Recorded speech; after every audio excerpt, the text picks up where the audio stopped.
Good afternoon, good evening, and good night, everyone. Welcome to another edition of KerbSide Collections with me, Adam Ritchie. This is another interview show, and I have a new friend that I've met through Instagram and all those networks of other buddies that we have here in Australia. Mike from Beyond Horror. How are you, Mike?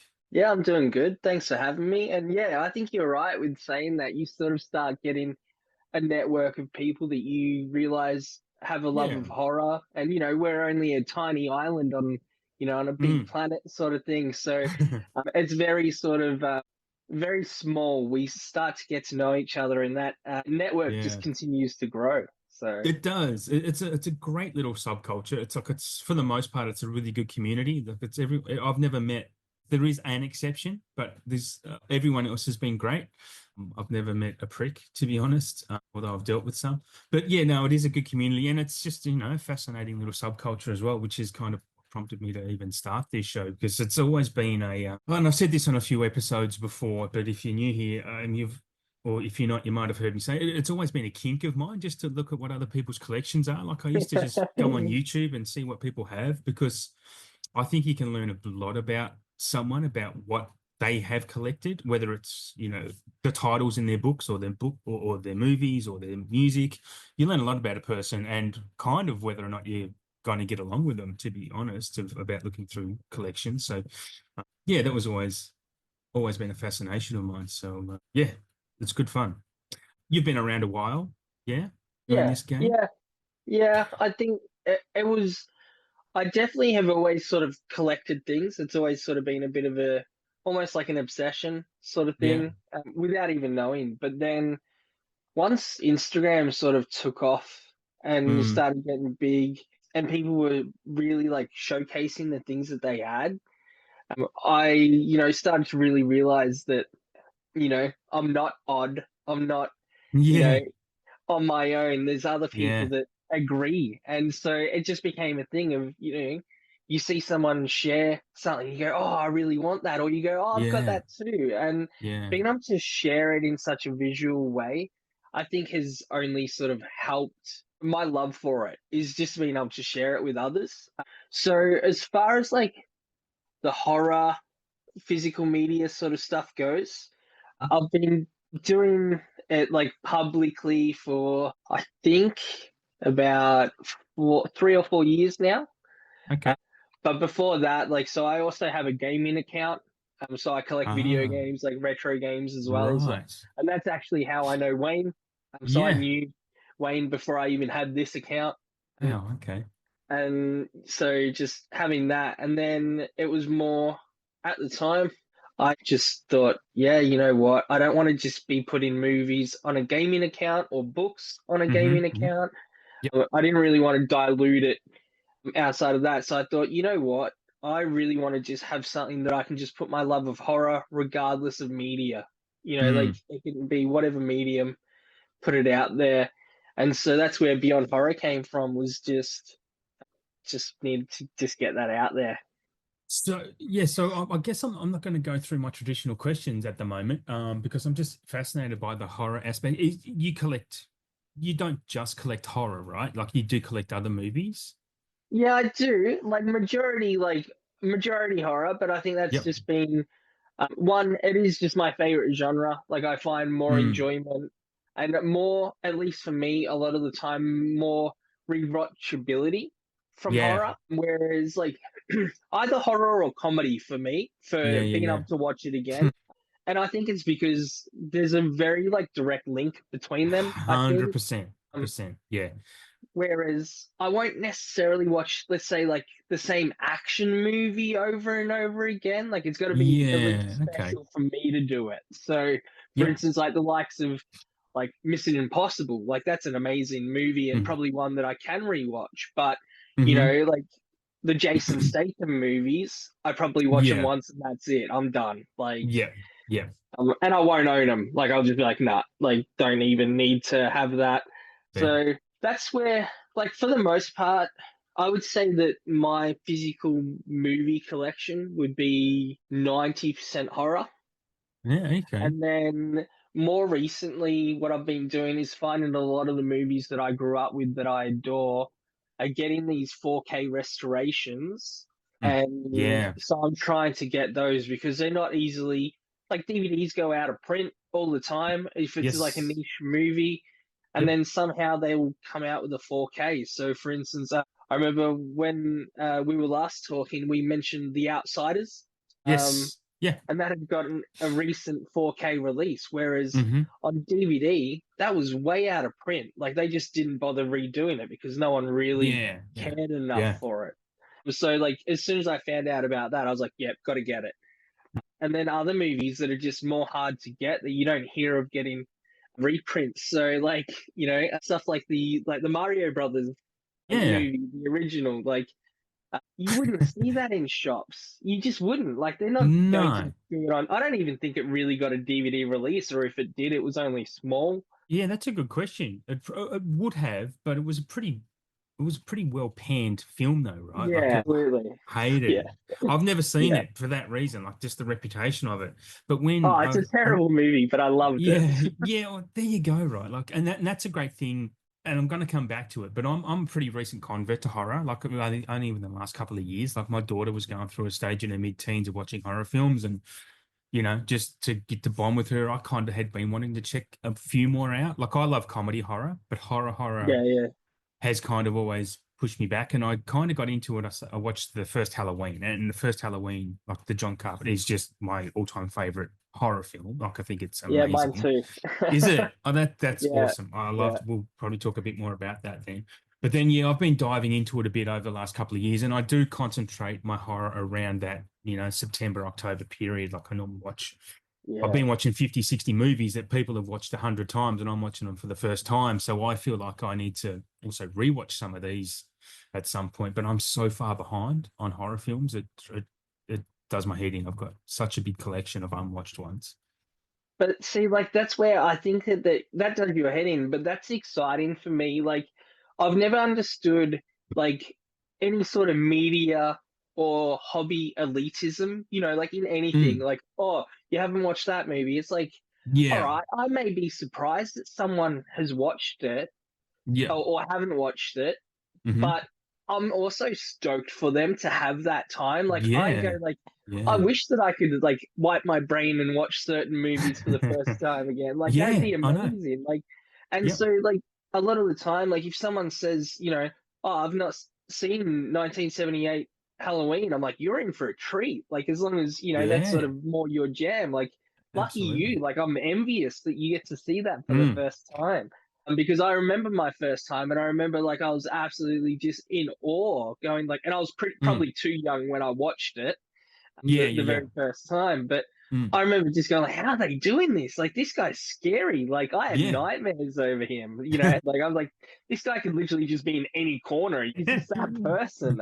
So yeah, but no, That's like, so sorry. many people are similar to you where they've said, like October, September, they get Mm, into it. But then those times of the year, like, I'm excited to just see what people find, because then I also find movies that maybe I yeah. haven't heard of. There's so many, And right? yeah, there's I don't think anyone could ever run out. No, no, There'll always be no. something that you haven't seen, and that's what I love so much about it, is just that I know that even if I watch one horror movie until the day I die, I'll never watch them all. Yeah, yeah, yeah. No, absolutely you wouldn't. You just no. That's that's right. I've got a friend who has his life ambition is to watch every movie ever made, and he knows very well it's never going to happen. But Yeah. that's he still maintains that life goal, and I think it's adorable in a way. But it's there was a point I wanted to make about when you because you said you watched Halloween too young, but you still loved horror. When I was young, I did. Look, I grew up in the 80s, and parents didn't give a shit what you watched, and I was basically babysat by my two older brothers, so I would just watch what they put on with if parents weren't at home. And I remember watching The Exorcist while I was probably 5 or 6. I remember watching A Nightmare on Elm Street probably not long after that. And I had nightmares about both of those movies until I was well into my teens, and I just wouldn't watch horror, and that's why I wasn't interested. And then I've rewatched The Exorcist, and it's one of the greatest films, full stop, of any genre, hands down. And I rewatched Nightmare on Elm Street last year, and I've been going through that series because I got a box set. And the first one, it was just it's actually looking back on those practical effects, it's actually kind of lame, but and that's not a disparaging comment. It's just I'm saying that from the point of view is that would be impossible to scare me now because it's just not scary. It's fun and it's great from the filmmaking perspective and the art behind it. That's what I appreciated about it a lot more rather than because I remember growing up and just being shit scared of the image of Freddy Krueger, and it was the Johnny Depp Yeah. scene that was the really frightening part that I had nightmares about. But watch that today, and it's like you can see the tricks now. I guess when you're a bit more grown up, right? Yeah, and I think that's one of those things though, but as when you're younger and you're watching this and you're in that state of fear, you're not Mm. looking for the errors or the janky visual effects or anything. You're in the moment. Those any sort of like goofs or anything don't Mm. exist because you're Mm. so absorbed with what's happening that if a cameraman walks past, you don't notice it because you're just like Yeah, yeah, Freddy yeah, Krueger in the boiler, like that's like yeah, scary. Like it's yeah. so you don't notice that sort of thing. And I think that's one thing that I think affects kids is that all right, if you watch that movie now for the first time as an adult, Yeah. you know, you would probably find it pretty hokey and Mm. it doesn't have that wouldn't have the same effect. Whereas as a kid, you don't really know about special effects. You don't, and some people, It's depending all on how very you're real. brought up, yeah, you don't know and can't comprehend between what's real and what's not. And I think that's where it affects you. So I think, and then I think that's where it's sort of led in for me. You mentioned earlier that because of those scares as a young kid, that sort of put Yeah, you off, yeah, watching. yeah, Whereas I think I went the other way of where as a kid, yeah, they terrified me. Like, and I was like, scared out of my wits. But yeah, when I was older, and even now, I find even the scariest movies, I yeah. now obviously have the logic that I know that it's not real. I can't be Yes. hurt from it. So Yeah. now I get to enjoy that adrenaline rush while Mm. knowing that I'm fully safe. Yeah. So Almost like a I roller think that's coaster. yeah, basically. But for me, like Yeah. I hate heights, so you're not getting me on a Yeah. roller Same. coaster. Same. Yeah. Uh, But I've been on but roller and then coasters. yeah, but even they can go wrong, right? There's Absolutely. Yeah. accidents Well, can yeah. happen. Absolutely. So Um, what actually gives you, because I watched, and I look, I'll try and ask this question in the shortest way I can, but that's going to be really hard. I actually really love older horrors from the 70s and 80s. I love that era way more than modern horror. There's a few exceptions, as there is every rule, but there's a lot of horrors that, or modern ones that I do like. Most I don't. Completely lost the point I was trying to make. Oh my God. The more I'm thinking about it, the more I'm pushing it away. Oh, that's what I was going to say. Ask. So, what actually gives you genuine chills now? Because you are so experienced with horror. What actually does anything give you genuine chills? Can you have an occasion, even in the last 12 months, of a time where you've actually gotten goosebumps or an actual general holy shit, that's fucking frightening type of thing? yeah, like there's more obviously, like for instance, like as I've watched more, jump scares actually start to annoy me. I don't Yes, they do. tend, Yeah. they're not well done most of the time. Like it's No. just No. a quick thing and a loud noise. Like of course you're gonna jump because you're not Yeah. expecting a loud Yeah. noise to happen. But It's um cheap. It's cheap it's entertainment. yeah, it's cheap. Whereas so now what has always bothered me, the more that I think about it and gives me chills, is it's the little things that you notice sometimes on camera that have just, that slowly get there. Yeah. Like I remember probably the one that really affected me growing up, like well, I was a teen, so like here I was thinking that I was like basically a veteran of horror in my Mm. teens when Blu-rays had just sort of came out. Like I remember I just bought a PlayStation 3 so that I could watch Blu-rays. Oh Like, yeah, yeah, yeah, yeah. you know, I did the same. so I think I was just out of high school, and that movie, The Strangers. Yeah, the Liv Tyler one. Yeah, yep. Okay. So it's got Liv Tyler and Scott Speedman in it, Yep. and I that was one of my first Blu-rays. Like I got told like it was a Ah. really good movie to watch. Like it's a good quality one because of all the dark tones in it. You, It you turns out really good, okay. Yep, yep. and I'm watching it, and there's certain scenes where like you see them talking in the house, and one of the home invaders, like with the mask on, Yeah. is just standing in the hallway behind them, not doing Mm-hmm. anything. and we'd only been there for a little, and then you just see him like turn and like walk away. So like if you were talking with a friend, you may miss it. But if Mm. you're watching that, you then go, okay, when is that going to become an issue? And you now know that the intruders are in the house before Liv Tyler and Scott know that they're in the Yeah, house. yeah, yeah. Uh, and that was something that really sort of like messed with me big time, was just like that sort of Okay. looming dread. Yeah, yeah. But these days, what bothers me generally is like an overall story or the meaning behind something. Right. Where like, for instance, like a lot of people weren't like a fan of like that movie Presence that came out. Yeah, yeah. Whereas, and people are like, oh, that's not a horror. Now, I'll be the first one Mm, to say, not, I don't think it was like a straight up horror. And Neon did what they always do and say that it's the yeah, scariest horror of all time. They've yeah. said it with every movie. And same with like, same Can't reasons with trust them. Longlegs is Yeah, that it's the overall story. Like with Longlegs, you go like, this could happen. What that guy did yeah, has absolutely. happened, you know? Yeah.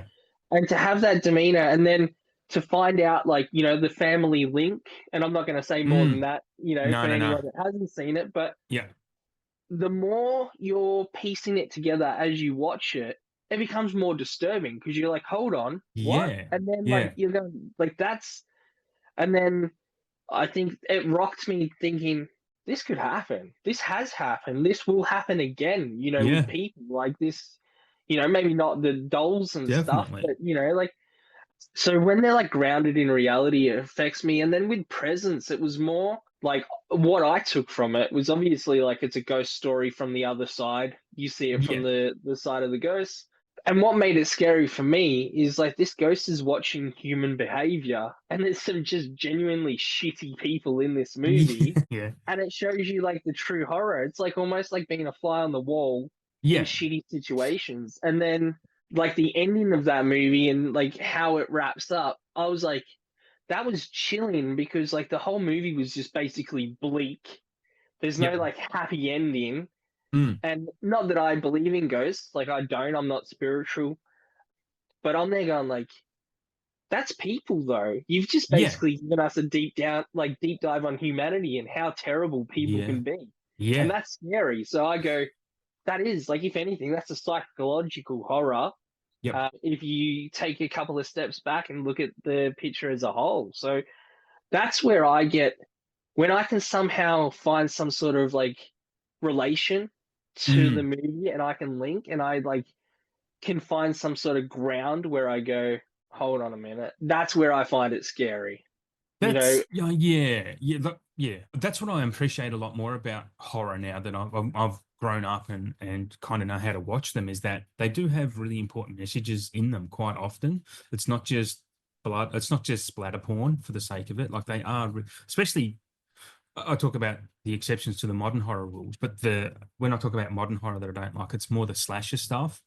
yeah, Like the high level stuff, like Long Legs, I really enjoyed, and these things like that. But yeah, the messages behind it are really important things. I really appreciate what they're doing with that stuff.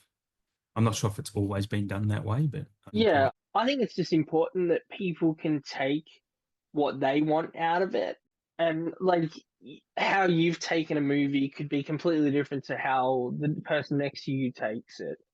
Yeah. I I walked out of Sinners thinking it was the greatest thing I've seen in years. Yep. Like just not even just as a horror, like just as a movie. Like it ticked Yeah. all the boxes for me Yeah. Yeah. that I was like, okay, there's enough like allegory here Oh, for there's so different many reasons messages because within that. yeah, exactly. And I Yeah. go, this shows a way of like showing what's important, what they're trying to tell, while Yep. not like jamming it down your throat like how I felt Heretic did. And I think that it did Yeah. it a little bit different in a way of going, look, you take what you want from this. We're going to show what people can be like again. Yeah. But whereas Heretic basically had so much like exposition in it that they explained the movie as it went along. Yeah. Yeah, I don't disagree with that. But again, on the other hand, that Heretic is one of the modern horrors that I really loved. Like, I loved Oh, it. I like it, but I think it holds your hand during it. Yeah. It does kind of suck when movies do that. I think on a second watch, I'll pick that up a bit more. I, I struggle on a first watch to pick things up all the time because I'm just kind of Mm, entranced in what I'm seeing rather than what's behind what I'm seeing. But yeah, I did want to get your opinion on when you're talking about people, not saying presents or long legs is actually as scary as they say, but I kind of have this opinion that horror is a very broad genre, and there's a lot of films that I don't think are horror that are officially horror, and films that I think are labeled drama, but I think they're horror. I'll just give you an example of what I mean, and I want to know if you have any opinions of it. But I disagree that The Silence of the Lambs is a horror. That's not a horror film. That's an X-Files episode. It's a procedural thriller that is far from a horror. But I would actually consider almost 95% that the movie Room with Brie Larson, that's a horror. And people don't ever mention that as a horror film. When you think of what happens in that movie, like this woman is kidnapped, she's had to raise a son in this backyard shed, and when she escapes, when she actually gets out halfway through the movie, that's kind of when the horror is really set into, because we've known this has happened to actual people where they've been kidnapped for years and raped and made to have children and blah blah blah. But her horror begins once she's on the outside world because she's not used to it. She kind of abandons her son for a little bit because the psychological horror and the PTSD of what she's gone through. That to me is more of a horror. I think Jurassic Park is a flat out horror film. I don't know if you have any opinions on that type of thing. I know we'll get into the physical media soon, but I'm just keen on your opinions on this stuff. No, you're 100% right. I'll be the first person to say that I believe that horror is subjective, and Yeah, I believe it always will be. It can't not be, but that's the same with comedy, right? What you find funny in a yeah, movie, yeah, someone may yeah, hate, and vice yeah, versa. Uh, absolutely. so I always think that it doesn't have to be that everyone agrees, No, because no, it's never going to be the case. And I agree with, for instance, like you mentioned, Room, and I would agree. Like, imagine being someone that's done, like, being in that situation.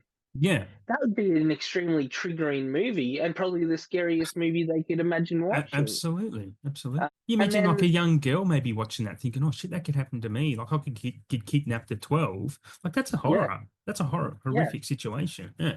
I mean, like Jack Ketchum has written horror books, similar type things. So like, there's a girl next door, like where Okay. like similar type things happen. There's some extreme horror novels, that talk about these sort of things happening and more horrific than The Room, because obviously in extreme horror novels, there's no classification board to say what can and can't happen in a book. But like where like extremely daunting things happen, but it's basically Room. Like what happens in that are in these novels. They get captive. You know, you could basically say that the first Saw is almost like a Yeah. version of that as well. Yeah. Like Yeah. you're in one room, you don't know who your captor is. There's no real way that you can see that you can get out. Obviously, they go and put the torture porn aspect into Mm. it, Hmm. but it's very much, if you take away everything, it's almost the same story. Like, but obviously, like Yeah. there's more. Like it's more fantastical in Saw.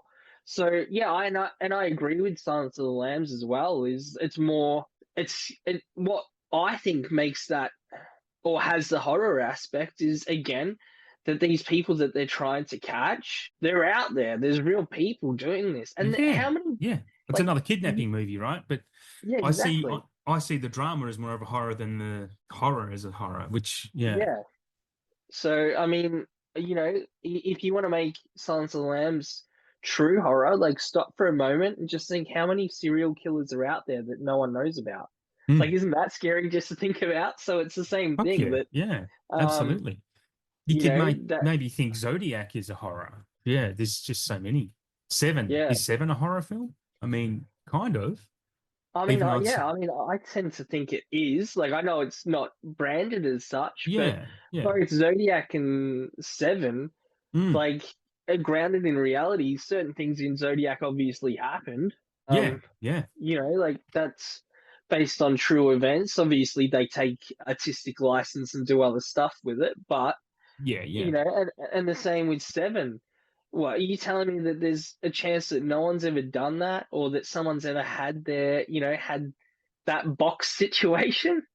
Like, Yeah, of course. Yeah, yeah. so yeah, they become terrifying. So it's just more about knowing, I think, what you would find terrifying in real life is what, Mm, whereas like maybe people wouldn't say Godzilla is a horror because they can't yeah, really see that sort of thing. If they go, oh, we're not going to have a radioactive lizard walk through our yeah, city. So they go, yeah, oh, yeah, yeah, yeah. but you could sure as hell have a serial killer go through it, So Yeah, I think, again, horror is subjective. So I think if someone finds a movie scary, yeah. it's a horror. At least for them, it is. Yeah, I think that's 100% fair. I think that's a really good discussion. And like it's, yeah, I think you could just come up with examples all day, to be honest, to come up with that. So I'll probably try and get into the physical media side of it then. I generally start with this question. Well, I don't even know if we're like half hour through yet, but that's the first question technically. So do you, what makes you collect physical? Like, what's your attraction to having the actual physical copy of something? It started off for a different reason to what it is now.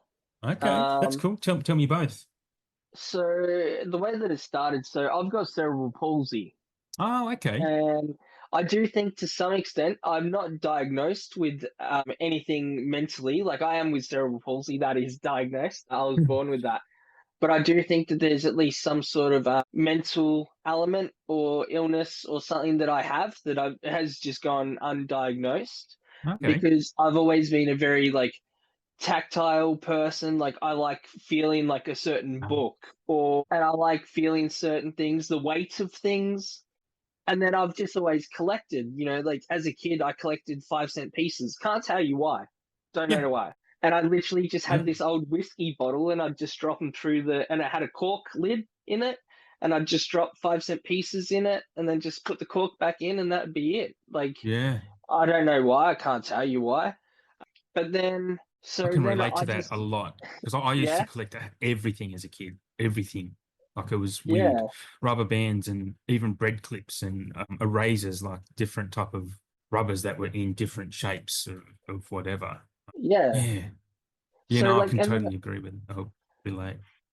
and that grew into like even in high school. So like I'd catch the bus, and back then they had like they were paper tickets, like little like Yeah. cardboard things And punch and it. they'd get punched, Mhm. and I would get weekly ones for school, and Mm. they would only be good for 5 days, so you'd have to then get another one and another one and another one.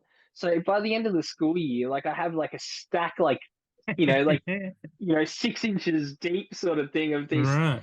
and they would change some of the designs on them. So like like when the Commonwealth Games were Ah, happening when yeah, I was yeah. in high school, like Yeah. they had certain ones for that, or if they had something big coming up, like. And for some reason, I just never threw them out. I just put them in a box, like in a shoebox, and collected them. Yeah. And Do you still do that? Do you still have them? yeah, I still have them, just because I Yeah. don't know necessarily like how to go about throwing it out. Like I Yeah, probably got yeah. use, but I haven't. Do you But collect movie then stubs? You collect your movie stubs? concert tickets, yeah. But Okay. these days, all But my it's all tickets, electric. yeah, it's all electric. So Yeah. I used to I know collect my I hate movie it. stubs. I used to. And same with concert tickets, I'd collect. But then, so then I just thought, there's got to be things that I can collect for a reason because I like it, and Mm. they also have like a Yeah, okay. purpose of like enjoyment, not just chuck it in a box and that's it. Yeah, Uh, yeah. and so like the first thing that I really remember collecting like with a purpose was comics. So Okay. I still collect comics. Like I'd probably have like I'd at minimum I'd probably have like 10,000 comics. Oh, Jesus. Wow. Yeah. So I collected those, and then long story short, and this gets a little bit like sob story, but my dad's mum got really sick, um, Okay. and we got not the day that she passed away, but the day that we got told that she was basically not going to leave the hospital. I was actually in the middle of reading an issue of the Immortal Hulk comic, Oh, all right. Okay. and like she was like a very like integral part in my life. I always had been, and definitely like a role model that I really looked up to.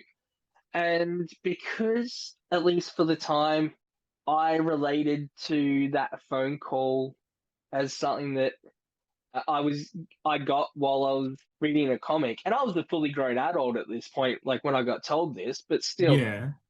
I couldn't touch a comic for ages, just Oh, couldn't do it wow. because I was Oh, just like, oh yeah, the last time I touched a comic, like I got that phone call, and then I was the one that was doing a lot of the difficult phone calls to family members, like because my dad uh, was more, like dealing with the fact and spending time with her, yeah, that yeah, I yeah. would go every time he was going, like on a daily basis. I'd make sure I was listening to the doctors, and then I Hmm. was like the one that was making calls to family members and such because we're all over Australia. Right. But there was a whole lot of time spent in waiting rooms, like of the intensive care and such. And there's not a whole lot to do. Yeah. So I thought that I would like get into retro gaming again and get all the games Okay. that I had as a kid and more. And I just went on eBay. I had a console at the time that could play a bunch of different cartridges. And so Okay. like I just spent time just looking them up, buying them on eBay, and just doing that, and started collecting, going like, oh, let's rebuild the childhood that I had, get some Hmm. of these games back. And then so that's where like my gaming collection started, was just that, and then it's just grown into like what else can I get for it? And so that's what it was just pure enjoyment to enjoy, when I was growing up, my parents didn't always have, a lot of money. So Yeah. I had like one or two video games for whatever system it was. Hmm. And now, like, I can go, oh, that game, I never had that. Like, let me grab a copy and now I can play it. And then, so that's how it started, was just pure enjoyment. But then, where I said it was twofold, the second way that that's come into, and I know that you would relate to this a lot with movies and games as well, but with movies, they're not always available to watch. No. Yeah. If you don't own it, you can't Yeah. always watch it. And there's nothing saying that a movie will be on a certain streaming service for any amount of time. Or if you buy digitally, like everyone knew about like the Sony Discovery thing, where like basically Mm. like you bought you paid for it, you technically should have owned that. Yeah, Nah, yeah, yeah. it's gone. No, Like, it's and you're not gone. getting your money back either. No, no, yeah, yeah, Uh, yeah. and so like I thought, you know what? Like that's a scary thought to think of. Is Mm. that unless you own something, and I mean like outright own a physical copy of it, Yeah, you never know when the last possible time is that you would ever see that again. yeah, And it yeah. is very doomsday prepper vibe, I think. Yeah, But I think yeah. that you need to. Like, I think if you respect a movie enough or enjoy a movie enough, I think it's the smartest thing is to own a copy of it. Like a Yep. physical, it doesn't have to be 4K if it's DVD that you collect, or like if that's the only thing you don't care too much about the quality of it, or a Mm. VHS, even if that's what you've got. I think it's important to own it just so that you can watch it if you need to watch it, or if you feel the need to watch it, just because you don't have that opportunity. And I think that the way that the world is going, it's going Hmm. to become more and more difficult to watch the movies that we want to watch. Absolutely. Preach it, brother. Because I couldn't argue with the word you said there. Yeah, it's all very true. And yeah, had a discussion with someone recently about the cost of streaming and how much worse it's going to get. Like streaming's only going to keep going up in price. So yeah, owning all that physical stuff is more important than ever, I think. And I am a firm believer that it will come back very strong, for the simple fact that almost every day on like the Facebook groups I'm a part of and whatnot, I see people saying, "Oh, I've just started collecting physical media." They must just start buying stuff and look for a Facebook group straight away to blend in Mm, with, because you, like you mentioned something earlier, that you found your people, and that's what it's like for me as well. Yeah, everything you said, even how you grew up, very relatable, like so relatable. Very similar stories, to be honest, and yeah, so it all makes perfect sense to me.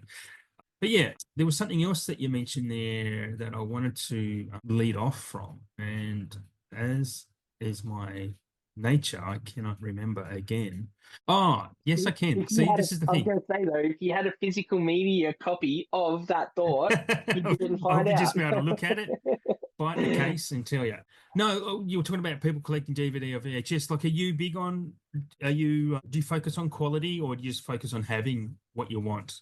Oh, first Hmm. and foremost, like if it's a movie that I believe I need to have in my collection or I want in my collection, Yeah, I believe in beggars can't be choosers. So yeah. if a movie doesn't have a 4K edition of it, I'm happy to settle for a DVD, Blu-ray, whatever. Mm. There's obviously nostalgic value to like VHS, and there's certain movies that I love watching on VHS over any other, like Blair Witch Project. Ah, yeah, that's made for Amazing. VHS. Yeah. But then even like I own the first three Scream movies on VHS. Oh, wow. They're amazing on VHS. I don't know Yeah. why, like, but it is. So, It just feels right. do you watch through CRT TV and or you're Yeah, lucky? Yeah. Okay. yeah, Yeah, and yeah. if I reckon if you watch it through a modern 4K TV, it would be atrocious. But Oh, they and are it made is. for CRTs. Exactly, and that's the same with gaming. So, and I learned that the Yeah. hard way. Is like you can plug in almost any console with different like adapters into HDMI, Yep. but they look terrible. Mm. Like they're Unless not they've been made to upscale or be on something. that. Yeah, Yeah. and even then they don't look authentic. There's a lot of lag in between like the input as well. Ah, Like it's hard right. to, measure that. Whereas if you put, let's say, like a Nintendo 64 or a Super Nintendo, Sega Saturn on a CRT, Hmm. amazing. You don't see that. You put it on like a OLED 85-inch TV, it looks Yeah. like dog shit. Yeah. And that's not looking through like rose-colored lenses. It's just a simple fact. They're not made Yeah. to look good. Like they're not Mm. there for that. They're never going to be done. So yeah, like with your question, I think that first and foremost, if you wish to own a certain movie, it shouldn't matter what, as long as you've got the means to play it. So if you only Yeah. own a DVD player, get the Yep. DVD of it. If you've got a Mm. 4K player and you think that you would like that quality of it, go Yep. for that. And I think that that's what's important. There's still movies in this day and age. Like I would say that my 4K collection out of everything is probably my smallest collection out Okay. of like movies. And Right. that's just more, look, there's certain movies where straight off the bat, I know I will buy on 4K. Mhm. Like as soon as I see it in the movies, I'm Yeah. like I already know Sinners. Yeah. 4K. Like that I was pre-ordered the steelbook like a couple of days ago. Like I'm definitely going to be doing that one. But yeah. so there's that. Whereas, for instance, and especially like as a horror collector, there's certain movies that the quality is not going to affect what you see as much. Yeah. Yep. Like so, like for instance, like Winnie the Pooh, Blood and Honey, Oh yeah. right? Or Okay. these one, they're not going to get a 4K release. Like, I doubt they'll Mm. ever, like, not even 10 years down the track will they get a 4K release. But I go, okay, Blu-ray or DVD. On like Umbrella, the prices aren't tend to be that different for Blu-ray or DVD. Generally, maybe like $5 or $6 for most of the same movie, brand new. Yeah. Yes. I'll pay the extra money just to get it in Blu-ray. Like Yep. I go. But if it was a $20 difference for these movies, there's quite a lot of movies that I go, I'll just get it on DVD. Is that right? Yeah, like Okay. So, there's certain movies that I just don't think, for me, have mm. the cinematic value to fork out for. Like the Smile movies, I'll never pay to get those two Smile movies in 4K. Yeah, fair enough. Yeah. I I don't look at them and go, "That's a beautiful movie." Like I just go like, "Yeah, yeah, cool." right. Okay. I'm interested in that. That's interesting because this is where we differ a little bit, but that's cool though. Like I'll tell you my history with DVD. Like I was an early adopter of DVD. I used to work at a video store when they first come out, and people Yeah, say I'm gonna tangent a little bit, but my opinion and from what I know working in that industry at the time is that it wasn't streaming didn't kill video stores. It was DVDs that killed video stores because they were always released when it was all VHS. Like a VHS tape wasn't released into public domain to buy for like 2 years. Like there was actually laws in yeah, pretty much every country. But once DVD came out, you could buy it in Kmart for $25, or you could go rent it for $6 overnight. And people were like, yeah, well, I really love this movie, or I really want to see it. It's so cheap, and this is a whole new awesome technology, better than VHS. That's what killed video stores. Is that changing delay? because even TV contracts, you won't see a movie on TV for at least 2 years after it's been at the theater. I think some streaming is like that as well, especially in this country. So my history of DVD is interesting because now well, for a very long time, I was dead against it because Blu-ray came out. I want people to buy Blu-ray and 4K and basically eliminate DVD from history, basically, just so the technology or the cost of Blu-ray and 4Ks would naturally come down if that's what people are buying rather than Yeah, DVD. Because I am a bit of a quality nerd. So if I'm going to pay for something, I want to see it in the best way I can or yeah, can afford to. But as I do a lot of op shopping now, I know there's a lot of movies on DVD that will never even see a Blu-ray. Like a lot of 80s comedies just forgotten to time, and I'll see them in a thing. And I know I've actually brought a few DVDs lately, and I've watched a couple. Sometimes you watch them. There's a lot depends on the transfer. They're only in 420p, but sometimes you can get a 720 HDR one, and it looks fine. Like it actually looks quite good. yeah, And if you've got a decent enough player, we'll upscale it for you anyway. So I've had some DVDs that look like dog shit, like you said before, and some that look, yeah, really good. Like they're quite fine. So it's kind of a hit and miss. But yeah, I've started picking up those older ones for a buck or two, things that'll never see the light of day again, pretty much. yeah. And like, I basically, when I get DVDs, again, a lot of it's through like op shopping as well, or like Yeah, eBay, like cheap, yep, like $3 movie. Generally, when I'm buying with that purpose, I'm basically going in with the thought of if there's a Blu-ray release of this, or like it becomes cheap that I can buy like the 4K of this or something, yeah. then I'll do it. Not a lot of people know this. I'm actually talking to you about this for probably like the very first time that unless like you're in my close inner circle, no one knows, which is I'm a Okay, massive Arnold Schwarzenegger fan. okay, Okay. yep, Massive. Like so many of his movies only over the last couple of years got Blu-ray yeah, releases. And it's yeah, only like as of like last year have they started getting 4K releases. Before that, and then a lot of them were out of like print even on DVD, like Kindergarten Cop and Twins. yeah, Trying to find yeah. a copy of that on Yep. any form was ridiculous. It I was got a like, copy of Twins at an op shop pretty recently in some. I actually no, I didn't. I bought it off. It was a 5 pack with some Adam Sandler movies, Billy Madison and Happy Gilmore, because they were out of print and Blu-ray, and Twins was in there.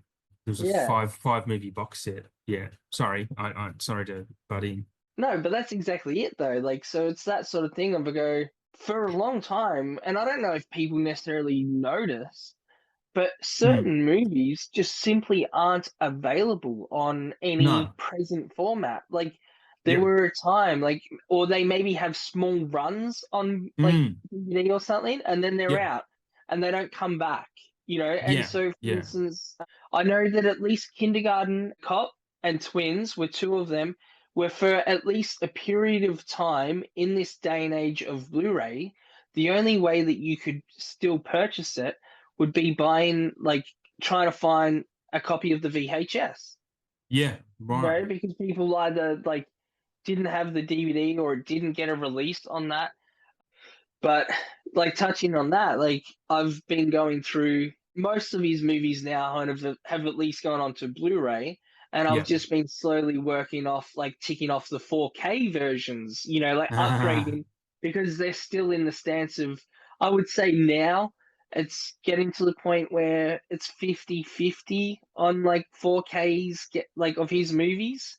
And it's the same okay, with like yeah, yeah, I yeah. see like a lot of the Stallone movies now are getting 4K releases. Like you've They got are, Cobra, yes, yeah, and so decent. yeah. Mm. So, but I'm sure, and I don't have many of his movies, but I'm sure I believe he's probably one of them that's very difficult to try and find certain movies like in a Yeah, store brand yeah, new. Like go to yeah, J, yeah. It would be you impossible. just Yeah. so yeah. But as far as like, I definitely care about like the picture. We Mm, mentioned Sinners like straight off the bat. I knew like yeah. from the moment that movie like started, I knew that that was a 4K like day one purchase. Yeah. Yeah. But I'll always be sort of on the fence of going, if someone wants to collect physical media, they have to be able to justify their means and be able to afford it. Yep. Uh, Yeah. It's important just to have it. So if you only have a DVD player, get the DVD of the movie you want. Yeah. And then if they can upgrade later down the track, do it. You know, because that's what I'm doing bit by bit. There's certain things that get releases that I do want on 4K, and I buy it. You know, and generally I'm not someone that really resells, so I tend to just like Yeah. Yeah. offload Me. my other stuff to like friends that I know would want it.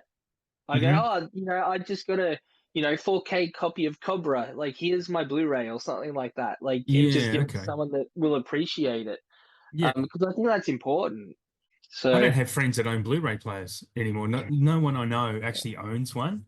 It's funny yeah, because I've offered to friends, "Oh, do you want this?" "Oh, I don't have a player." I'm like, okay. yeah, there's a lot like that. I mean, I'll tell everyone right now, go and buy for your starter one. If you don't have a lot of money, go and buy the laser Blu-ray player. Yeah, the all region one. Yeah, the region-free one. Hmm. It plays DVD, it plays Blu-rays, and I reckon it's the best entry level at Yeah, an affordable price. yeah. They, as long They're as you pretty don't good get a quality. You can see. lemon, yeah, they're built to last. Like Yeah, I've yeah, used one, like I've still got one going yeah, for yeah, yeah. that I use mostly for like other regions and stuff with the Yes, Blu-rays and stuff. some Um, criterions you need them for. yeah, and it does the job.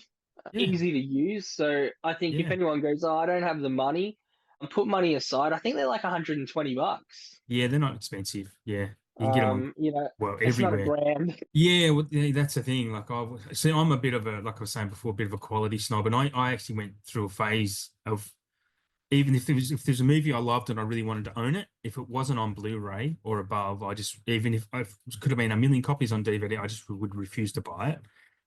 But I had a movie change my mind on that was when I was begging to find Lake Placid. I'm waiting for Lake Placid to get a 4K because I Yeah, love that movie. Like it's just I don't know. I love it's the shit cow like thing. that. Yeah, it's just so it's just so good. Like I had a massive crush on Bridget Fonda back in the day as well, and then Oliver Platt is just a brilliant in that film, and I don't know, I just love it for a lot of reasons. But yeah, that was the movie. I saw it in JB one day. It was $10. I'm like, fuck, do I buy this? I'm like, I really want it. I really want to see it. And I was like, yeah, okay. So and then I was just my snobbishness has reduced for sure when now when it comes to DVDs. But I would never buy a new movie on DVD. Like if it was a new movie that came out in all three formats, I would never buy the DVD. Yeah, I only do if, for instance, like if it's like a part of a set at the time. So, for instance, like, Mm, and yeah. I will be upgrading, but at the time, JB had like a special edition version of Pearl by Ty Ah, West. yes. Yeah, I've got that. Yeah. The special edition DVD was a completely different color. Like Okay. the case itself Didn't know was that. like red plastic. Okay. Like, and Oh, because it's a I was Madman. yeah, so I was a sucker for a gimmick like that. So at the Mhm. time, I picked up X and Pearl on DVD so that I could Mhm. watch them. And then when Maxine came out, I was like, oh, because it's well, like it's a fair way after those two movies came out. Yeah. I was like, oh, that is on 4K. I'm like, but the other two are on DVD. I want to Yeah. put them Yeah. together. I'm like, oh, Yeah. DVD. And then I'll just wait. They'll end up doing some like 4K 3 pack. I would Um, imagine. I mean, you can they, import 4Ks. I know there's a German 4K of X, and I know there's a 4K of Pearl. But did we even get Maxine in Australia? How did I get my yeah, Maxine? We did. Maybe yeah, but not. I we don't. we never There got was a X. 4K of it though. There is yeah, there is a 4K of it, but I just was happy with the Blu-ray of that because Yeah, X only got a DVD release in Australia as well. It yeah. didn't get, So which is stupid. that's where my OCD comes up again. Like I talk about Yeah, collecting and yeah. matching. Is I go, nah, if there's three movies in a set and I've got two of them on DVD, that last one's not going to be a different format.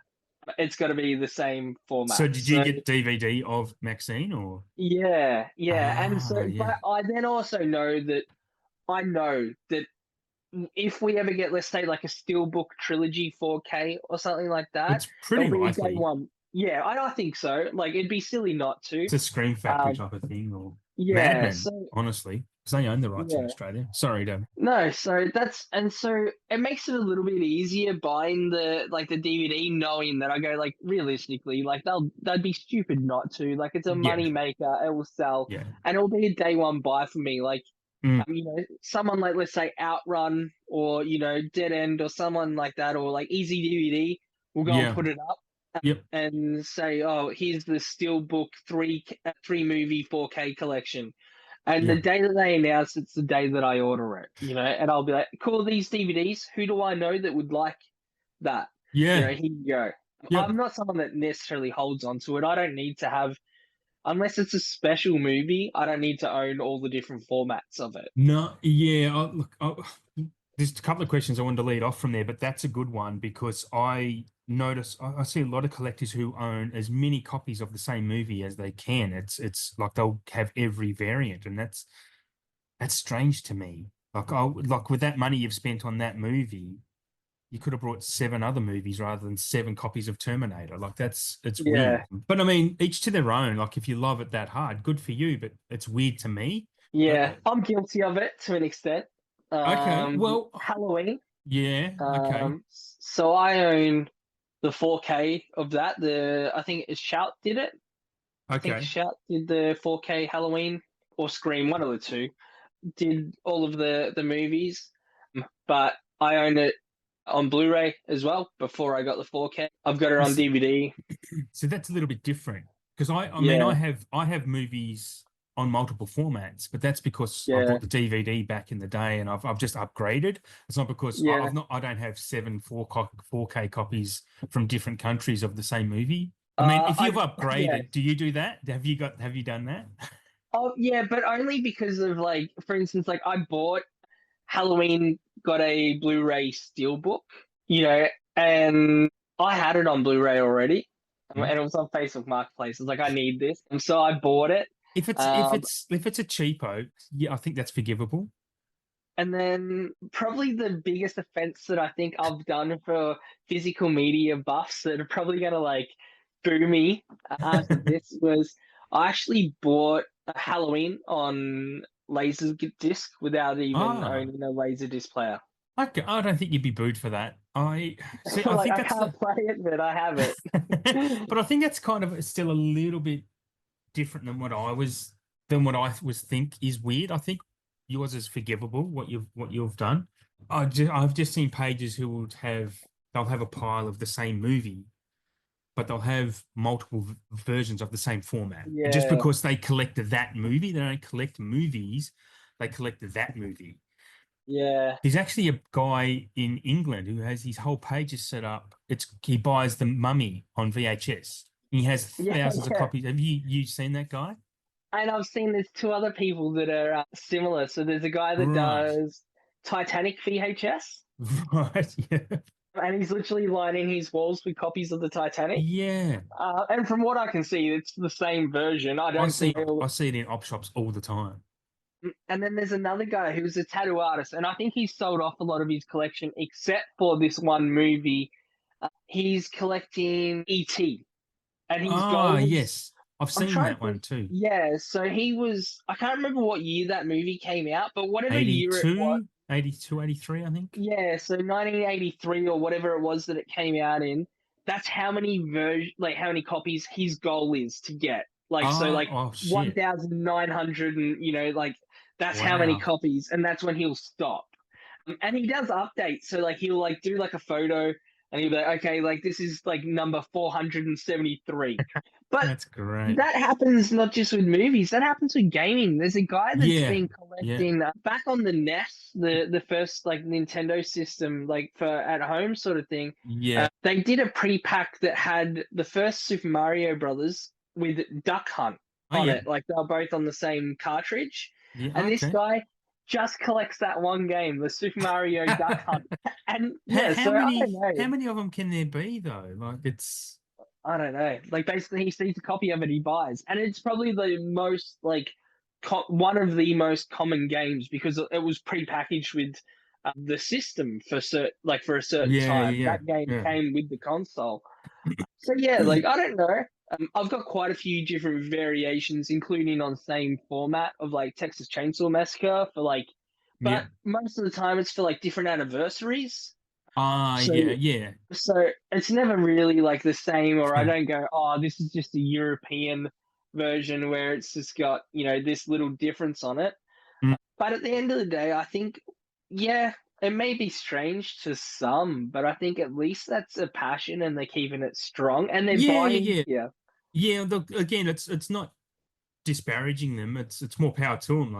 Like, collect what you collect. The people I know will kind of snigger at me because I have buy so many movies. It's like, why are you doing that? Well, everyone spends their money on something, right? With their disposable income, everyone's got something, and whatever makes you happy. But it's just like I said, it's a strange thing to me.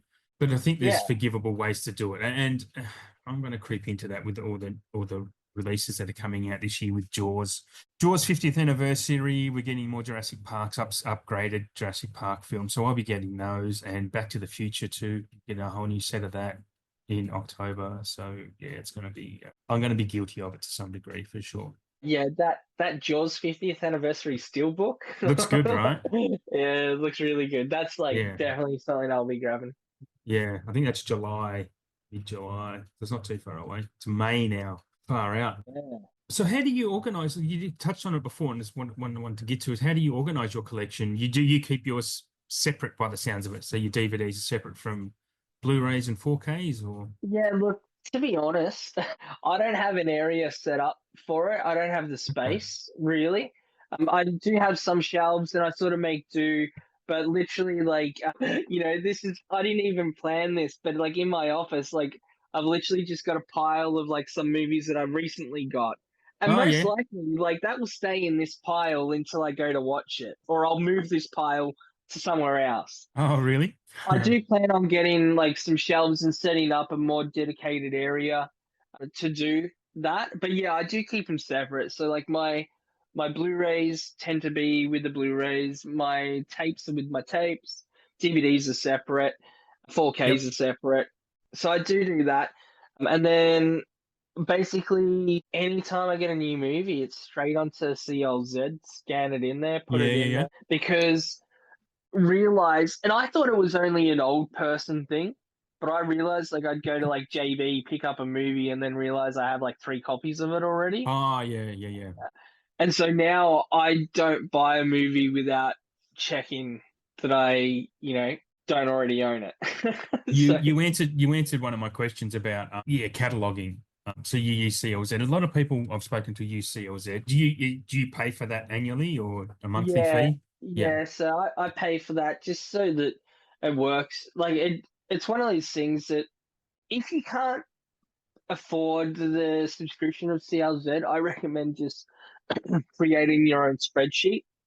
Yeah. I think it That's what will I work do. better. Um, and I Yeah. think that if I had the mindset, a spreadsheet would be better overall. It's But fantastic. it's good for just the there and then. Yep, yep. And it's mobile friendly as well, whereas the spreadsheet's not as mobile friendly. No.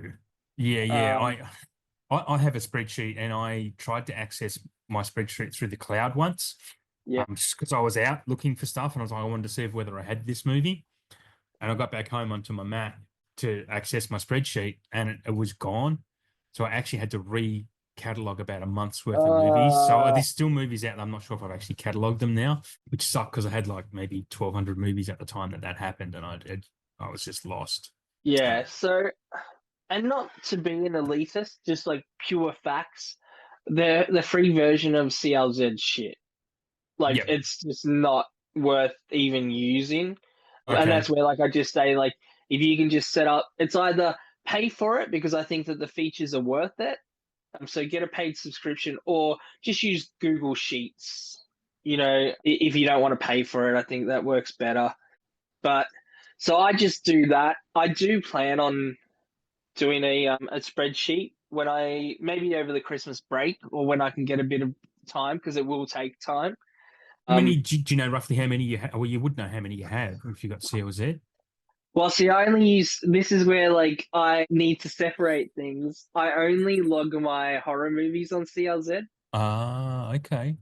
Yeah, I would say overall, like with all my movies, and this would only be like a ballpark figure. My collection's not large, but every movie I own, like I'm probably sitting at maybe like 800, 900. Okay. So it's still like it's a relatively small collection, but I don't like the idea of cataloging it all one by one on a spreadsheet.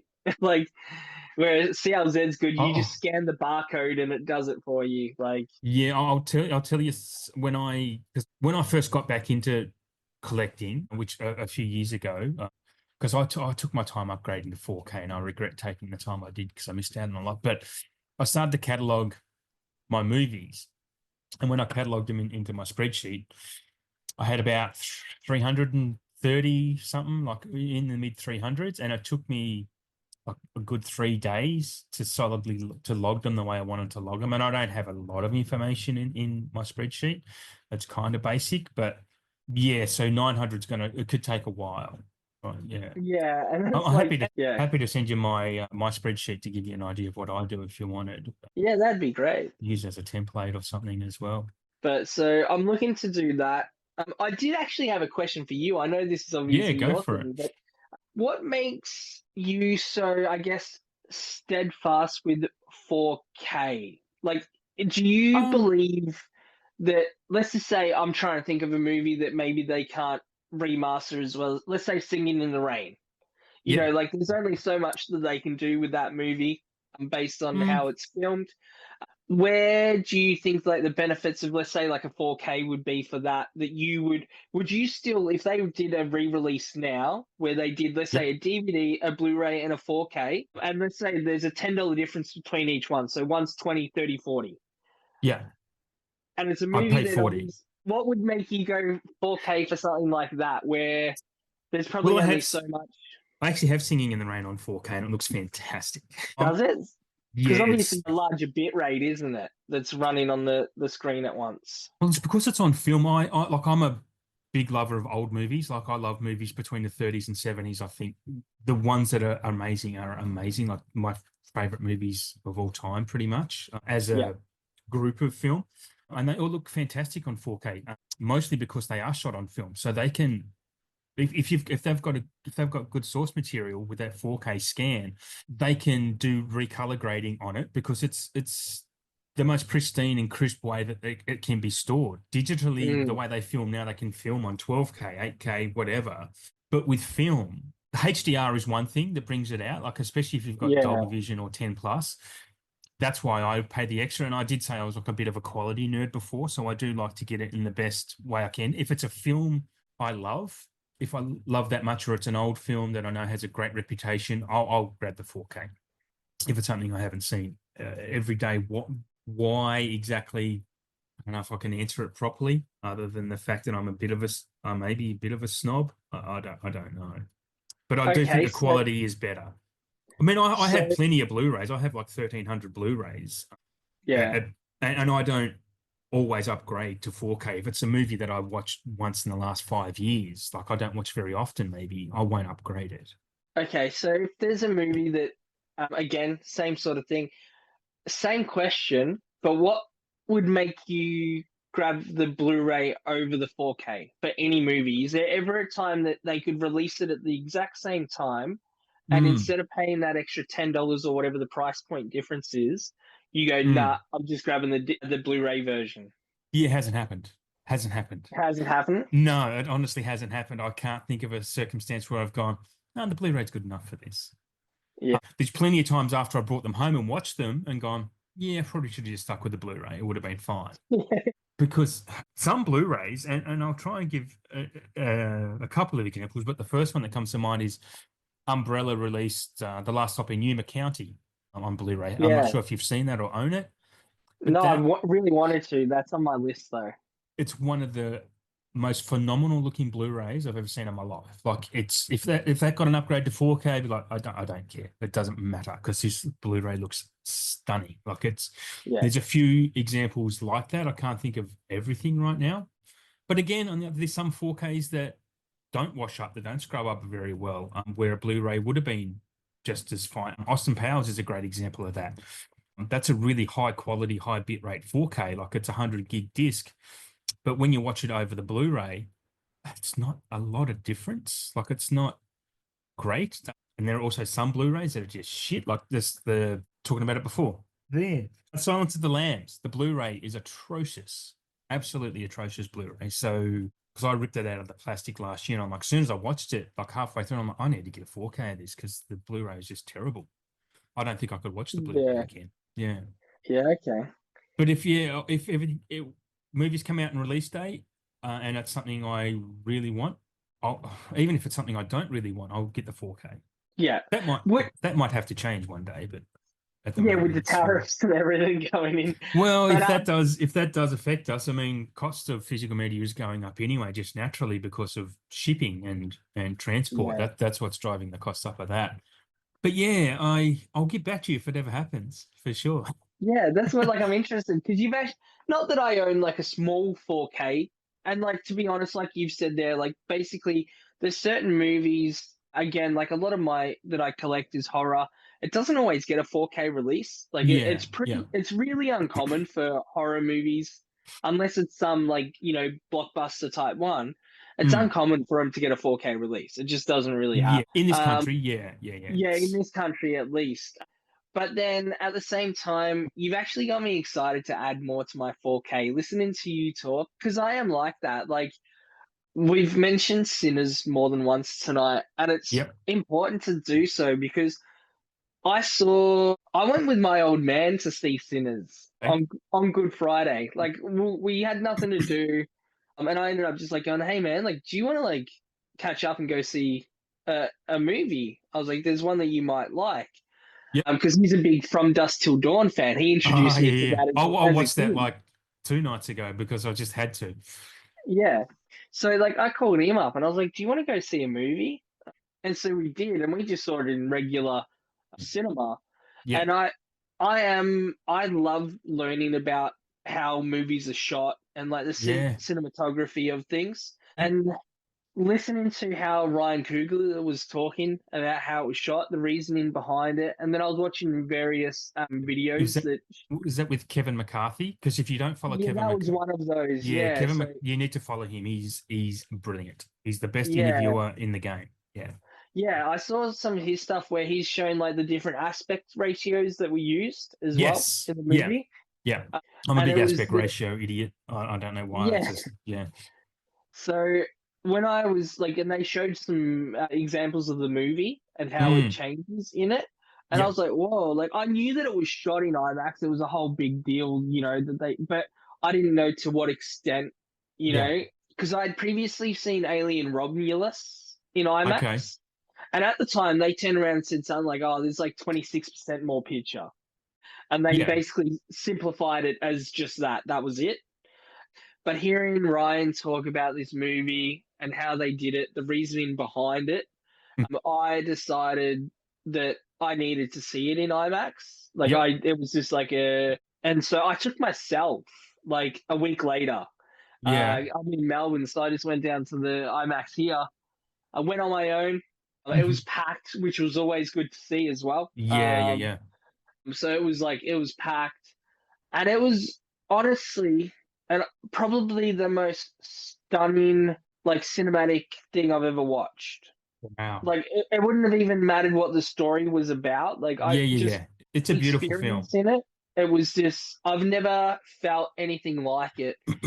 But it was that where I think and hearing you talk and your passions with it just tonight even has made me just go like in all honesty I feel like I need to do more of putting my money where my mouth is. It's And going to yeah, ask me. It's going to lead me to ask you the next question then, because this could be what do you watch it on? What do you watch it through? What's your 4K player and what's your TV that you have? Because that'll so make a big difference. my TV is I'm pretty sure so it's a LG QLED, a 75-inch. Is it a and what's your player? What do you play your 4Ks Oh, through? see, this is where like I probably have to get a new player, but I'm playing it through a PlayStation 5. Okay, so with the PlayStation 5, you're not going to get Dolby Vision. Yeah, Um, my TV has it built in, but yeah, no, there's only but going to be that you limit. still need the player to be able to play it. Yeah. You would notice if your LG will have Dolby Vision. Samsung don't do Dolby Vision because they're tight asses, don't want to pay the license. I would never buy a Samsung. But the fact you have an LG QLED with Dolby Vision, I would recommend. Look, if you have the new Xbox, I think plays Dolby Yeah, Vision. yeah, I I've think got one of that's those as well. yeah. So I would even watch. Use that instead. I would use that instead just to at least get the Dolby Vision. But you do need a dedicated player that has that RAM. I don't know what the hell if it's RAM or Yeah, ROM that it's dedicated to play it. So yeah. I have a cheap Sony the X700. They're $320. I think you can get them for if you get them on sale. I think that's pretty cheap, and that plays Dolby Vision, and it doesn't do HDR10 plus, but it does HDR10 and Dolby Vision, and it's phenomenal. It does. At first, you won't think it makes a difference, but if you put on a Blu-ray of June and then put on the 4K, it'll just change your life. And that's like some of the 4Ks that I do, that I Mm, bought day one in 4Ks. There's certain, like I said, there's yeah, certain movies that I buy knowing just because of how it's shot. We didn't get a 4K here, but if they did a 4K of Strange Darling, I'd buy that on 4K straight away. I got a 4K and I had to import it. You had to import, yeah. So, Yeah, and I yeah, do import some movies, and I could like talk to certain companies here that do, because I do yep, have a lot of region free. But there are definitely ones that are day one that I buy. Like I bought. You mentioned The Exorcist earlier. It's one of my yep. favorite movies of all Hmm. time. Yeah. Um, It's amazing. when they did the anniversary re-release of that with the Yes, director's cut in it as well. with that shit. Yeah, I actually don't mind the Do you cover. like that? Yeah. Yeah, Uh, that black with the green in it, like I don't mind it. Like it's yeah, not I hated it. iconic, but yeah, it is. It's not great. As soon as you said the shit cover, I knew well on you there. But like that was a day one buy for me. That was Yeah. actually a day zero buy for me because for some reason, I'm not going to name the store just in case, but like it had a release date, right? We all knew that Yeah. it was only like a day or two before Believer, the movie came out, the sequel Yeah, came out. yeah, Like it yeah. was like basically in line with that. And so like Yes. I had it going, okay, like you've got to buy it. You gotta buy this. And I went in like a store like the day or two before the release date and Yeah, it was yeah. there. And I It, was like, I all don't the know if stores they will do know about that. this. So I JB just did does this. that. It breaks the embargo. Yeah. They're allowed to. Okay. Yeah. I'll tell you how I know that because I order a lot. I do pretty much all of my pre-ordering off Easy DVD, and they Yeah. live 2 suburbs down the road from me. So I get movies that were supposed to come out, say Wednesday, the 3rd of May. I'll get them. Actually, that's a shitty date. Wednesday, the 28th of April. I'll generally get them the week before because I live up the road. I'll get them. They send them on the Wednesday before they're supposed to be out, Yeah. and I get them in a day or two, 2 days maximum for me to get the films.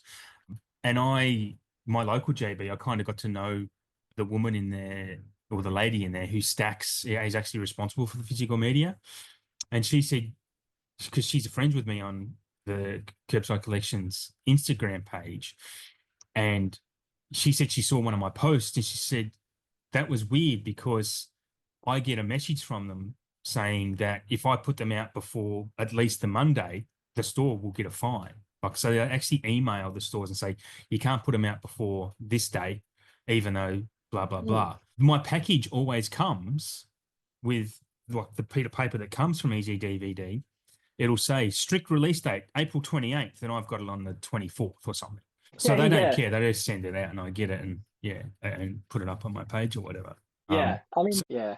so if you got it on the Monday before the Wednesday, that's very usual. That's very normal. Yeah, but that's even like walking in the store though. Like they're breaking it in, like breaking embargo in store. Yeah, but well, that's the thing. They can do that Yeah, if they've got them. yeah, Yeah, just break it. They must. Be interested to know the logistics behind it, like the release dates, how soon they do get them, whether it's like 2 weeks before. I don't know. It'll be yeah. Like it's interesting. never like it hasn't been that I've gone in there. It's only happened twice that I've been able to do this. Mm. One was with that release. Like it was like probably like I'm gonna say like 2 or 3 days before the actual release date. It was just I walked in there, saw it on shelf, and was like, "Yep, got it." Yeah, And I deliberately, because I didn't know how the embargo worked with it, I deliberately bought like another couple of movies, put it in the middle, and just like acted like I was buying a pile, just in case they go, wait a minute. And then they did the same with Rob Zombie's Vision Oh Halloween yeah. release. That came Ma- out like a couple of days If before it you, was meant to. trust me, if the date is on the Wednesday, if you really want it and don't want to miss it, go in on the Monday every time. Yeah, okay. Yeah, That's yeah, good yeah. to know. It'll always be on the shelf. Otherwise, yeah, pre-order it, and you can pre-order them in store too, so they'll hold a copy for you. Yeah. I don't know if this is going to make you proud. I was actually thinking about it because you've made me, no matter what, I'm committed to 4K now, like more so than, right? But, My and I don't know if influence, this, my yeah, my. it's working, but I can be a movie Ooh, snob. I don't like to is wait for certain things. that the Um, Godzilla -1, right? so yeah, right. So this is a Japanese one. Yeah, yeah, yeah. It's only in It does Japanese though, right? have subtitles, Oh, okay. but the Japanese one does come with subtitles I like didn't in it. know that. Right. Okay, Yeah. that's good. That's good. And that's 4K as well, right? So Yeah. because that, do you remember how long it took us to get a release of Oh, yeah, it was a long time because like I reached out. I was like, when are we getting a 4K? When are we getting one? And then I was like, yeah, yeah. I found out that it was coming, and I was like, okay, I'll just wait for it to come to Australia, and I pre-ordered the yeah. steelbook. So I had that probably like a good like I reckon close to 6 months before Australia got any like it can -1. take it can take a while for Australia to get them, and a big reason for it is having them rated for Australian Yeah, audiences. That can yeah. actually take a bit of time because it does go through government, and that government aren't the quickest. We don't work the quickest. No, we don't. No. But I mean, I think that's the same anywhere in the world. But yeah, that, and especially if they come with special features, that all has to be rated as well. So someone has to sit and physically watch everything, tick boxes, see if it hits this and that, and then they come up with like this algorithm. Oh, it's a PG-13 or it's a G or whatever. So that's Yeah. how it's done. You can actually become accredited online to do that yourself if you wanted to accredit to rate them. Yeah, yeah, Actually, it's that like a would be. yeah, because there's actually a Uh, shortage of people doing it in Australia. oh. Yeah. But so what made me get this was that Mm. this was also at the time because it was so early before we got it. I got this through Outrun. I Oh, reached yep. out like after, and I was like, I need this movie. Like, get me this. I need it. And I was like, and I need it in 4K. And this was the Yeah. only copy that came with the minus color at the time. Yes, the black and white. Yeah, and we didn't Yeah. actually know, at least I couldn't see anywhere if like I thought it was a sure thing Australia would get the movie. Like I did it Yeah. was just a matter of time, but I didn't know about the minus color if we would get that or if they would just do one or if that's something that they would release down the track again as a money grab. I think they ended up doing it that it's in the same collection, like you get both the movies together or Yeah, it was an something. expensive set. It was like 110 or 50 bucks, even 150 bucks Yeah. for to get that. The I cuts, mean, this is like a fucking hard huge cuts. set. Like, I think this is like a 4 disc set or something. Yeah, yeah. But all the special features I can't watch because the special features don't have the subtitles. Right. It's cool to watch though, and it does have a really cool like art book in it as well, um, Okay. with stuff. And look, it I was like that. pricey, Yeah. but the quality of it is like just the presentation of just the packaging of it is Yeah. unreal. But Yeah. I remember that and I just thought, you know what? Like that will make you proud. It's the 4K and it is spectacular. Like, and definitely one movie, if I had to like champion 4K at all, like Yeah. minus Yeah. zero, like, you know, that movie, -1, and minus color as well, something that people need to watch in 4K.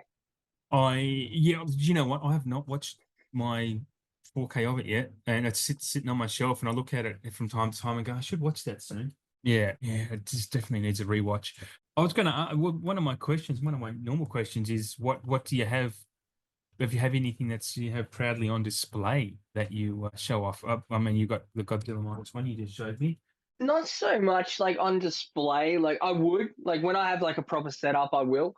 There's definitely like items in my collection that I'm like really excited to have just because Yeah. either they just look like stunning or they're hard to get, especially in Mm-hmm. Australia. Yep. Uh, one being like I got the through Rick at Outrun. I got he managed to be able to get me one of the Criterion Godzilla sets, the big book. Ah, Like it's a yeah, huge yeah, it's a massive like set. Yeah. you know, and was able to get me one of those, even though at the time it was out of print but he was like, oh, let me see Ah, if I can try and get a yeah. copy. If they've been made and there's some copies, let me see. He goes, but don't hold your breath.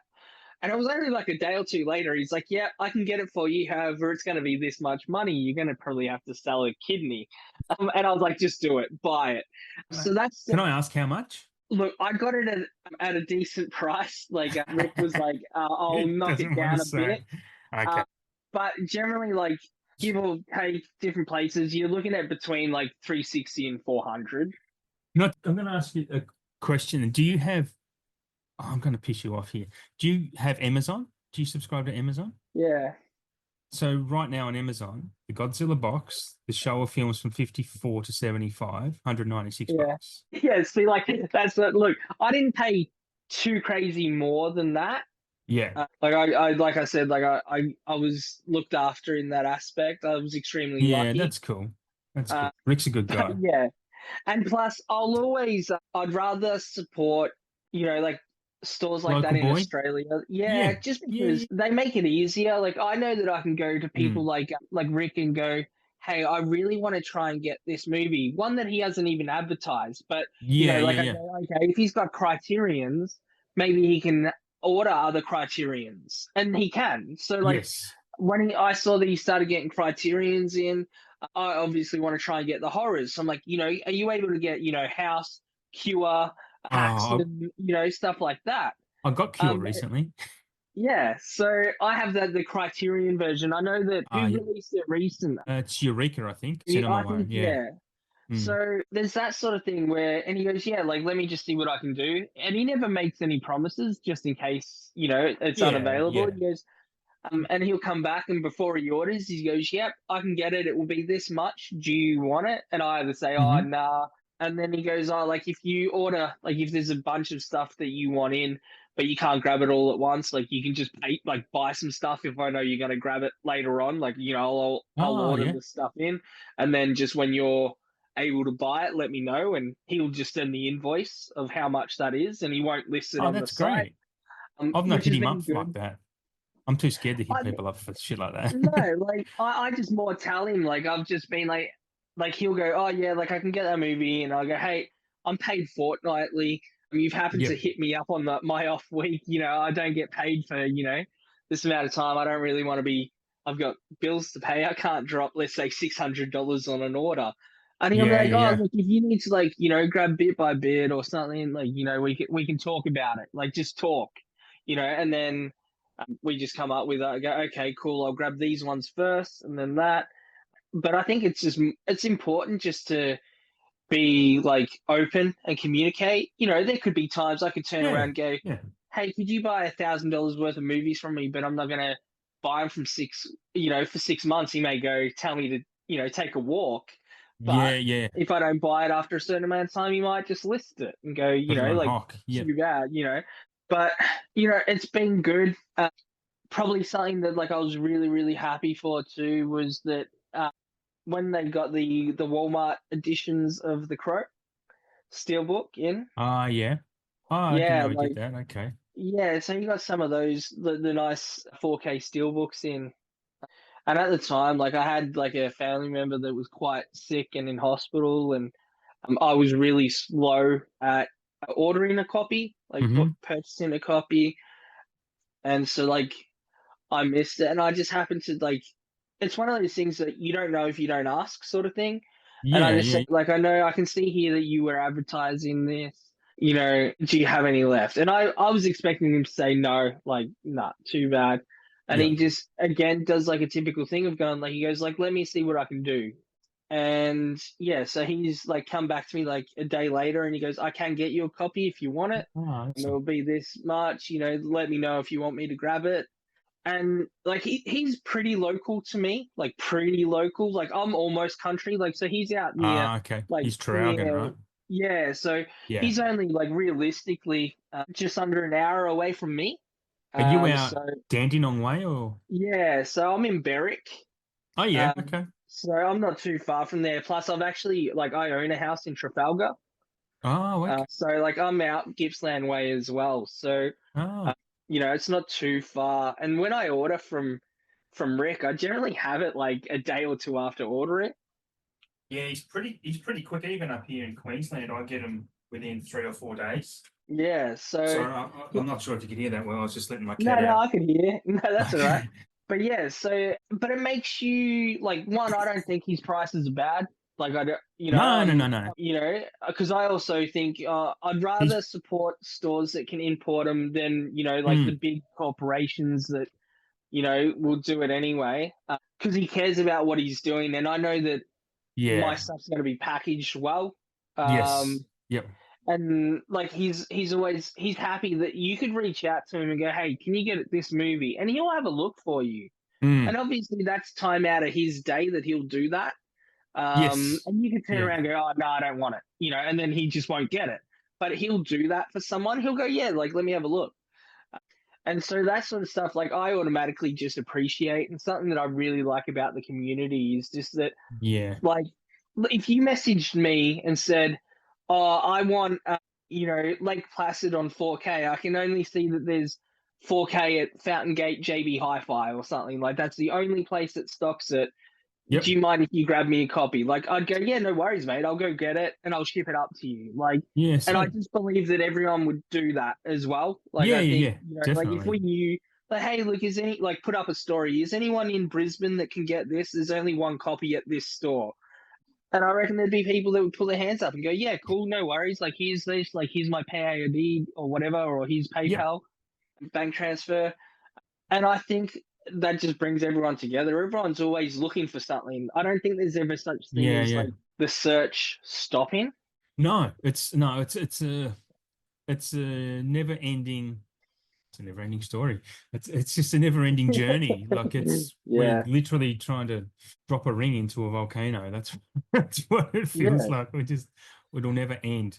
Which is a scary thought, to be honest, because one day I'm going to be too old to be keep buying these things to have make any sense. Like I'm almost at that point now where I'm just like, I should stop at some point because I don't know why I need more, how I need more, but they keep, especially now with the 4K. There's so many amazing movies being re-released on 4K. It's doing my head in.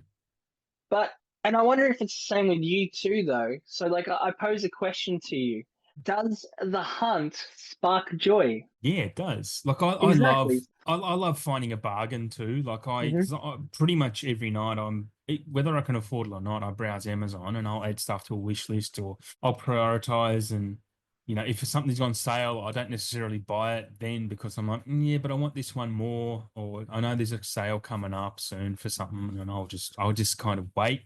There's a lot of movies coming out now from Kino Lorber, for example. They're dropping heaps of stuff, but quite often you'll see them have bargains on Amazon. I'm not sure who I'm actually buying them through. It's not Kino Lorber. It's maybe resellers, but sometimes you'll see you might pay 55, $65 for them in Australia, but in 6 months' time they'll be 30 something on Amazon. Yeah. So I have patience for a lot of titles. Like Tombstone is a big one, for example. I've just waited. Hmm. I'll wait for that because a lot of those titles, I mean, they're sold out everywhere. You'll see them sold out, sold out, sold out. Jackie Brown, the Lionsgate re-releases of that and the Kill Bills. I'm just happily waiting for those because they'll come down. They have Are you to. gonna get the steel books? Look, I don't know. I don't know. I don't even know if I want to upgrade them. If they get Australian releases, I would probably be 100% certain to get on them. But I know Lionsgate don't have any distribution technically in Australia. It's always a case by case and it takes ages. But I even, was like, who do they come through? well, Lionsgate, because they do what, the Saw movies, Lionsgate. yeah, not all of them because the Saw movies are actually starting to get 4K releases from the middle of this year. But so we're going to get Saw X in 4K, and then in a couple of months, and then they're working backwards from there. I actually said this on one of my shows recently. So we'll get Saw 9 in a few months after that, Saw 8 a few months after that on 4K. It's just going to go backwards until it gets back to number one, I suppose. So there's a lot of rights issues, licensing issues. So even though Lionsgate might have it overseas, it might be a Paramount movie for the rest of the world, that type of Oh, thing. okay. Yeah, and Titanic is a great example of that. That's a Fox movie, but Paramount had global distribution rights. Yeah, Or okay. no, that's opposite because I think it's opposite. Fox own it, but Paramount have North American distribution rights. And because Fox released it, Fox/Disney, we still didn't get it in Australia, even though it's a Paramount film, because Fox owned the rest of the world rights. That's how that worked. That's why we Oh, didn't get it here. Yeah, there's tons like that. Small Soldiers. That's a Fox and Fox. I Sorry, that's not really a want that. get it because it might not come to Australia. It might not get an Australian release. When's That's the best place to get the steelbook? Is it still possible? I pre-ordered mine from Rick from Outrun. Oh, okay. So I Because must I send a actually message. messaged him about it. He put him up, and I might have been one of the very first to order it because I've loved that film for so long. And I Yeah. announced it on my show that I predicted it was going to get one because I'm not sure if you listened to my show I do with Shane, Yeah, yeah. but I found a trend on Amazon that when these random Blu-rays that go up for sale, like under $20, they're going to get a 4K release. I noticed it with Tommy Boy. I noticed it with quite a few movies, and then it happened with A Long Kiss Goodnight. So I ordered a Blu-ray because I didn't Oh, have that okay. physically. And then it came out, and I'm like, I reckon this is going to get a 4K. And about a few months later, Arrow announced it. It happened with Small Soldiers. I was like, cool, I'm going to get Small Soldiers, and that was like $17, something like that. Got the Blu-ray, and again, a few months later, bang. And so I've actually been putting on my stories when I see something that I think this is going to get a 4K. I think Nightcrawler will get a 4K announcement soon, as will. That'd be beautiful. Yep, it would. Also, the Pierce Brosnan Thomas Crown affair with him and Renee Russo, that's going to get one soon because I've just noticed it just randomly come on sale on Amazon. And I think they try and clear out those Blu-rays so they can sell them. So they go, oh, people, that's cheap. And then the 4K comes out. So they either get to double dip or people go, well, we've sold our Blu-rays, so we're going to sell our 4Ks too. They don't have the Blu-ray sitting on the shelf because they've Yeah. put them on sale 2 or 3 months in advance. It's Plus, that would make sense because Michael B. Jordan's producing the remake of the Thomas Crown Affair as well. At least. yes. So, And you'll notice there's a massive marketing when it comes to re-releases, especially 28. It's no circumstance. It's no accident that 28 days later is getting a steelbook release globally when 28 years is coming out, and we'll get 28 yeah, weeks eventually too. Yeah. Yeah. I mean, that's shit like that happens all the time.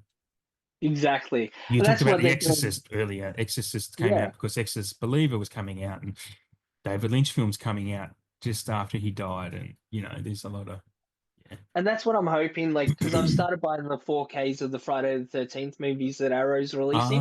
yeah. But how sporadic what movies they are choosing to do, because they're not doing it in order. Yeah, Um, yeah. so they're doing it in random order.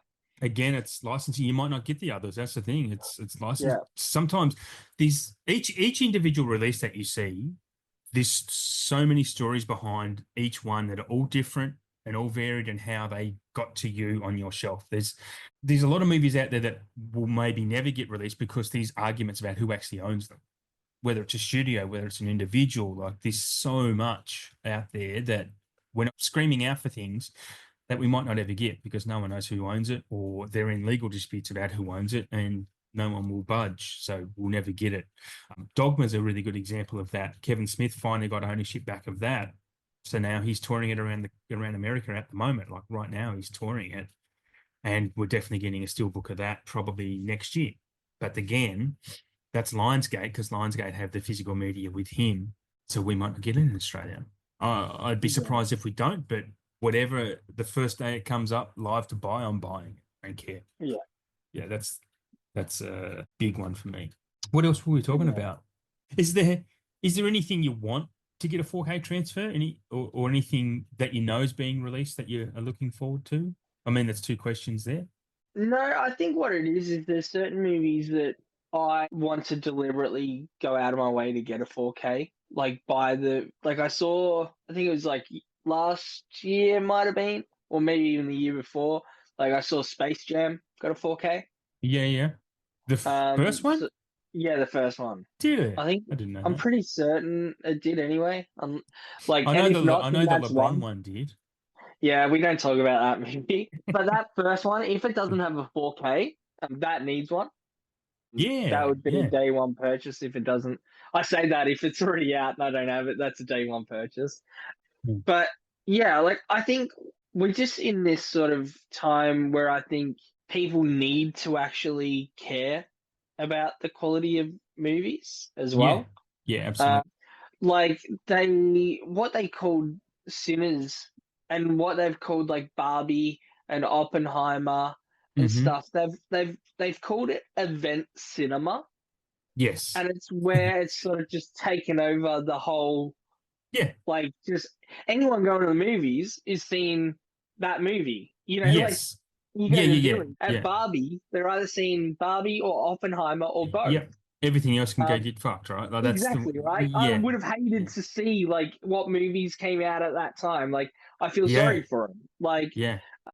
and so, and I thought that is such an accurate thing. I don't remember and obviously, we're talking about people that are movie buffs, Yep. but you hear about like either physical media or what they've watched on Tubi or Mubi or Mm. Amazon. Hmm. I've never seen at one time so many people talking about going to the cinema to see one movie, the same movie. Do you mean Yeah, Sinners? like It's Sinners, it's like been a it has been a cultural phenomenon, hasn't it? But it's a weird thing, cinema at the moment, with the money, how it makes or how it's making money, because COVID definitely changed a lot of things with mm, cinema, and streaming is messing it up. I think word of mouth is a massive thing for cinema now. Like people went and watched yeah, Barbie and were like, "Oh, Barbie's actually really good." Like, who would have thought Barbie was going to be good? And it is. Barbie's a fantastic movie. And then yeah, Oppenheimer just happened to. If Barbie wasn't out at the same time as Oppenheimer, no way Oppenheimer would have made $900 million. No chance. It would have made. It's $120 million movie at most. Like it really yeah. rode the coattails of that marketing campaign. And as soon as that And that was happened, brilliant too, though. Like the way that they did that was just so well done. yeah. But you're right. And I saw it. I got sucked into seeing Barbie. And I blame The Exorcist for that too, though. So All at the right. Okay. time I was with my ex and she goes, if you see Barbie with me, you can Yeah. choose a movie, then I'll come and see it with you. And I was like, all right, cool. Believer, you're going to come see it. When the time came, we saw Barbie and we didn't see Exorcist Believer together. She's like, nah, you're going on your own. But I That's why you're do, single. yeah. But I walked out of Barbie and that wasn't bad. Yeah, it's That good. was, I really like like Barbie. there was enjoyable things. I laughed. I didn't think I'd Yeah. find myself laughing in it, and I did. I laughed throughout that. And yeah, it was just one of those things that I think that that movie could have had something for everyone. And the only people that are like hating on it are the same people that would hate on it anyway. Like they're going to say that Yeah, yeah, yeah, yeah. you know, The people they who are talk the about your problem. orientation and yeah, like just that Yeah, sort of stuff. And it's like, yeah. that doesn't even come into it. That's not an issue. That's not what we're talking about here. But yeah, it's just one of those things. I will have to start wrapping it up because my phone's on like 5%. But Oh, yeah, okay. That's cool. I've kind of asked most of the questions anyway, and you've answered everything. So to get to it, you are on Letterboxd. So I'm going to ask mm, you, just starting something new, stealing ideas like Jim Cameron and Quentin Tarantino, or steal others' ideas. What are your four yeah. favorite films? So my top four on Letterboxd at the moment, and I'm toying up with the idea of putting Sinners in there. But at the moment, so I've got John Carpenter's Halloween for sure. Okay, So that's in there. That's my top four. The original Texas Chainsaw Massacre, Toby Hooper's. nice. Um, and then what else? I've got another John Carpenter movie, The Thing, Yes, and Aliens. Yeah, Aliens. yeah. Look, I like the camaraderie that has Okay. with each other. Michael Bean, all those characters in it. It's a little bit, and I say this even though I'm a horror fan, but it's a little bit brighter. There's some more light in it. It's not such a dark shot Yeah. movie. So I do like that a little bit.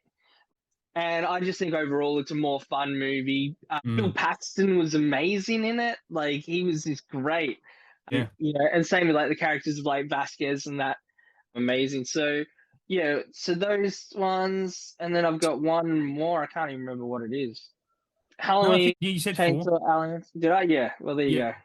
go. I just Yeah, I did. Yeah. do you listen to podcasts generally? Because I want to Not a recommend you lot. one. I Okay. should though. This Michael Bean actually has his own podcast called Just Fooling About, and Oh, okay. you would love it. He actually talks to a lot of his old friend actors on there, especially he's in season 3 at the moment. A lot of the ones that he Okay. worked with on Aliens, and he talks about Aliens a lot. The latest episodes, he hasn't had guests. He's just telling stories about, like, you'll find the biggest insider gossip from Michael Bean. He doesn't give a shit. He just talks, and he just tells everything. He talks about him and Bill Paxton getting stoned in London and almost Oh, getting busted, and how he got the part in Aliens and stuff. It looks like I lost Mike, so I'll just wrap it up here for him. You can catch Mike at Beyond Horror on Instagram and also on Letterboxd. He does have a YouTube channel too. I'm not 100% sure what that is off the top of my head as I'm talking about it.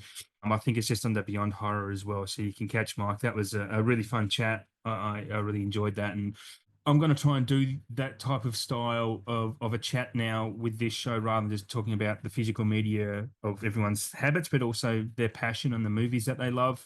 And we'll talk about the movies a bit more as well to make this show a little bit more interesting. So yeah, I hope you're all looking forward to that style of recording from now on going forward. Do need to mix up the show a little bit. So thanks very much for hanging in there and listening this far into the show. And look, I really do appreciate everyone tuning in. Love the efforts that you all do to take time out of your day and tune in to listen to me talk about my passion. So hit me up in the DMs if you want to be on the show. I'd love to have anyone on. I'm happy to schedule a time for whenever suits you.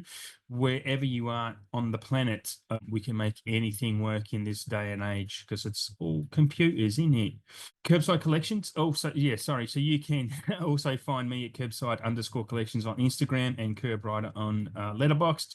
We are a part of the SPDM Crew network of podcasts, and you can catch any show that this network does, which is various across any aspect of pop culture and sport and whatever you can think of. There's a podcast about it on the network, so you can get that wherever you get your favorite podcasts. Thanks everyone for tuning in and listening. Love you all, and we'll see you next time.